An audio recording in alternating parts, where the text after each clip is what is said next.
Ah, yang kedua, bagaimana cara menasihati orang tua, ayah ataupun ibu untuk belajar agama yang benar, karena pemahaman ayah sudah keliru seperti ibadah wajib saja tidak dianggap penting, yang penting sikap terhadap sesama.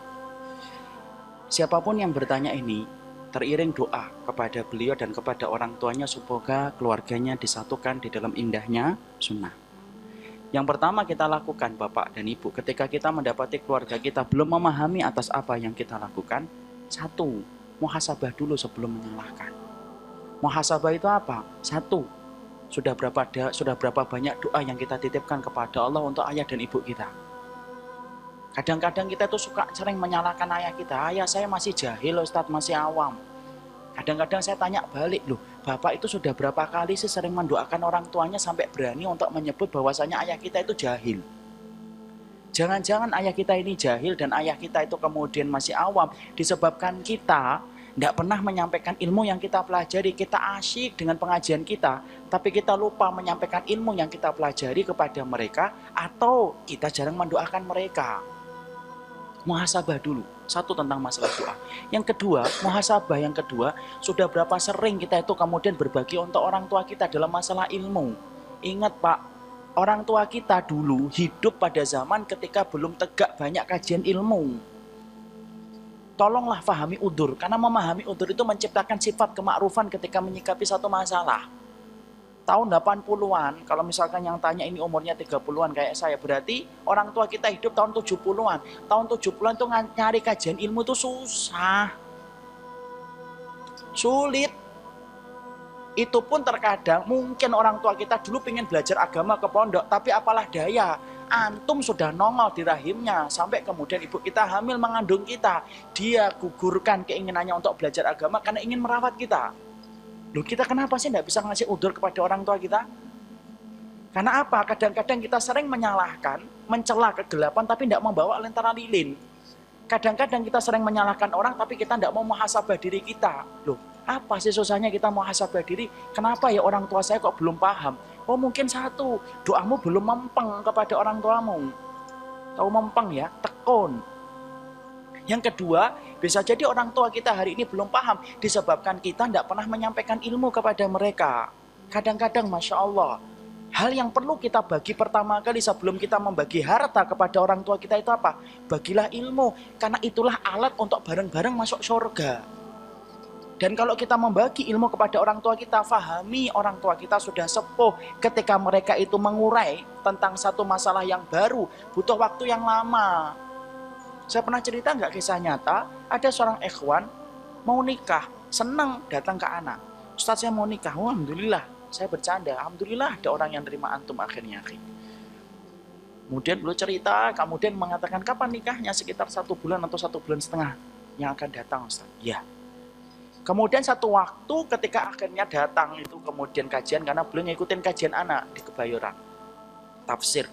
Maka ketika kemudian ngikutin kajian, dia datang lagi, tapi wajahnya sudah sedih, tampak mendung di rona wajahnya, dalam bahasa puitisnya. Maka kemudian saya tanya, kenapa akhi sedih? Ini Ustadz, orang tua saya itu ternyata tidak menyetujui konsep walimah syar'i yang ingin saya lakukan. Jadi Masya Allah, saya kemudian tidak menyalahkan orang tuanya, saya lalu tanya, akhi, walimah syar'inya yang antum konsepkan, kapan antum kasih tahu ke orang tua antum? Seminggu yang lalu Ustaz. Masya Allah. Saya tanya, antum belajar tafsir dan paham sunnah itu ketika antum ngaji sama anak ini sudah berapa tahun? 4 tahun. Loh 4 tahun itu antum kemana aja? Jangan salahkan orang tua antum ketika antum tiba-tiba tinggal 1 bulan, tiba-tiba antum ngomong, Pak saya tidak mau pakai ini, saya tidak mau pakai ini, saya nggak mau pakai ini ya Pak. Tolong pahami saya. Loh emang orang tua antum tidak ingin dipahami sama antum? Yang salah bukan mereka, akhi. Yang salah antum. Karena antum tidak memberikan waktu yang lama supaya mereka menguraikan setiap kebenaran yang antum sampaikan kepada mereka. Lalu mencerna makanan aja 6 jam dalam usus, Pak. Itu makanan kelihatan. Gorengan, tahu isi, bakwan, 6 jam. Nah kalau kemudian gorengannya jadi uraikan 6 jam, lah emang kita kira ketika merubah kehidupan orang dan mengkoreksi yang salah, itu kemudian gampang? Nggak gampang. Ingat nggak? Kita dulu sering bantah kalau dikasih tahu. Kita ingat gak ketika kita muda dikasih nasihat, kita marah sama orang yang memberikan nasihat? Alhamdulillah hari ini ketika sudah putih semuanya, akhirnya kemudian gampang terima kebenaran.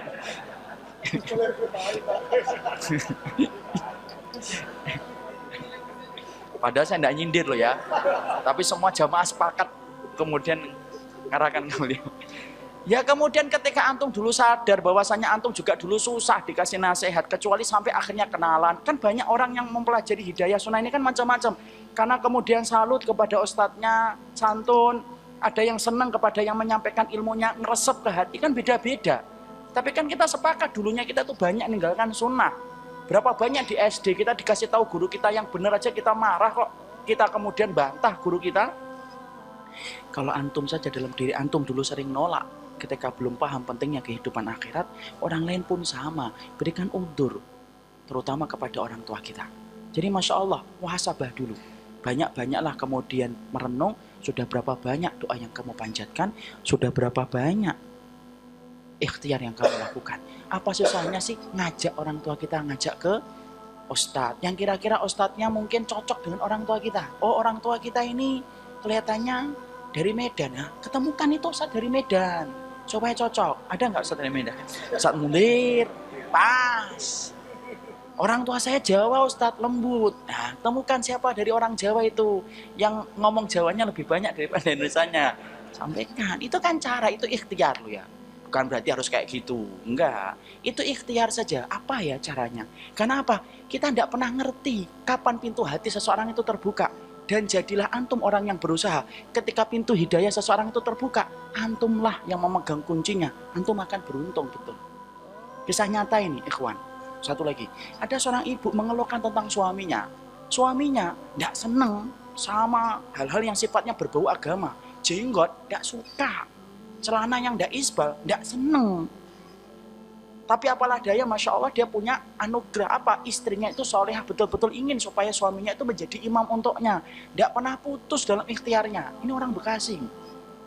Apa yang dilakukan oleh beliau? Beliau tanya ke anak, apa yang saya lakukan Ustaz? Ya coba diikhtiarkan, dibawa ke kajian. Tidak mau Ustaz. Kajian yang hanya dia hadiri itu adalah kajian khutbah Jumat. Tidak pernah lebih dari itu. Lalu kemudian ya sudah kalau gitu coba belikan buku. Dibelikan buku. Terus kemudian lapor lagi, ternyata tidak dibaca. Saya tanya, bukunya gimana? Bukunya yang tebel-tebel, ya jangan tebel-tebel. Buku misalkan Mukhtarul Minjalul Qasidin segini. Halah wong sering ngaji aja tidak pernah baca, apalagi yang jarang ngaji. Jangan yang tebel-tebel. Yang kemudian tipis-tipis saja. Tipis, tetap tidak dibaca. Karena memang suami saya jarang baca Ustaz. Ya sudah. Ya sudah banyak doa gantungan harapan sama Allah. Sudah, pasrah. Ketika tiba-tiba pasrah, sepasrah-pasrahnya sama Allah, tiba-tiba Allah kemudian menjalankan takdirnya. Sekali lagi saya tidak bermaksud mensucikan siapapun di hadapan Allah.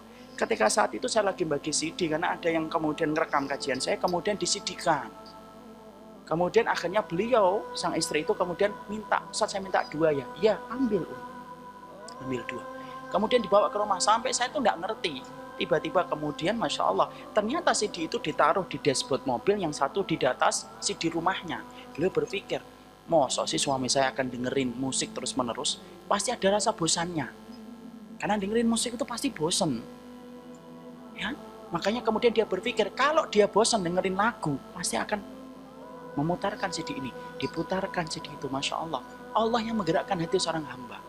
Diputar sekali, 2 kali, 3 kali, 4 kali, sampai apal Pak isi kajiannya. Coba Masya Allah, ketemu anak, kemudian dia ngomong, Ustadz kemarin nyampaikan kajian ini, sampai bercandanya hafal. Coba. Loh Bapak itu sudah berapa kali? Sudah puluhan kali Ustadz, kok saya putar terus. Tapi Masya Allah hari ini, solih Pak secara dohirnya. Siapa yang nyangka? Tidak ada yang bisa nyangka. Hati itu miliknya Allah. Kita ikhtiar. Tapi berharaplah kepada Allah. Ya Allah, ketika orang tuaku, saudaraku, adikku terbuka pintu hidayahnya, saya berharap sayalah yang memegang kunci membuka pintu hidayah bagi saudara kita. Beruntung Bapak. Karena itulah keberuntungan yang luar biasa.